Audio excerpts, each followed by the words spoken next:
South Sudan continues to export oil to Sudan despite a threat from its African neighbor to stop the cross-border flow of crude in a dispute over alleged support for rebels.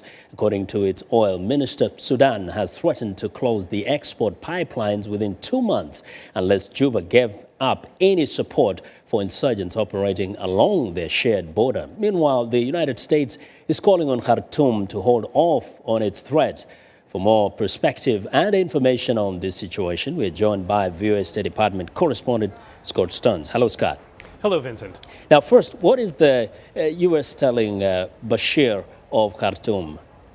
That, as you said, they should back down from this threat to shut the pipelines within 60 days. As you know, the agreement that restarted oil shipments of Southern oil through pipelines controlled by the South to Port Sudan allowed for a 60-day notification of the suspension of that for economic or technical reasons, not for the reasons given by Khartoum, the allegation being that the government in Juba is supporting some of these militia that are fighting Sudanese government troops in southern Kordofan and Blue Nile. So the Obama administration's position is that under the terms of the deal, the current deal allowing for those oil exports, this is not a legitimate reason to close those oil shipments. Plus, the economic benefit to both countries is substantial, and as the United States and other donors hope to try to revive the economy of South Sudan, as you know, that economy is almost 98% dependent on oil revenue. So that's a big part of the future for Juba. Yes, and for months we've had these accusations and counter-accusations between Khartoum and Juba. But really, what are you hearing? Is there any legitimacy even from a distance? Well, 60 days is a long time, and President Bashir's comments on Saturday were perhaps a message again to South Sudan that he's serious about ending the rebellion in southern Kordofan and Blue Nile, especially stopping the South from supporting those militia. That support has been one of the outstanding issues to resolve the border between Sudan and South Sudan. There have been some suggestions by South Sudanese officials that Sudan has sent several thousand troops across the border into that area. Speaking with senior U.S. officials here at the State Department today, they say that the Obama administration, as yet, has no way to substantiate those claims.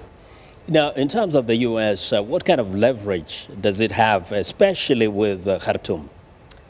Not a lot. The hope has always been that the United States could encourage China to use some of its influence in Khartoum. As you know, the United States does not at present have a special envoy for Sudan and South Sudan following the resignation of Princeton Lyman. U.S. Secretary of State John Kerry, when he was at the African Union Summit, he had a chance to meet with the Sudanese foreign minister and the president of South Sudan, trying to do some of that work himself, and said that he would be appointing a special envoy in the near future, looking at these situations now. It's clear the sooner the better.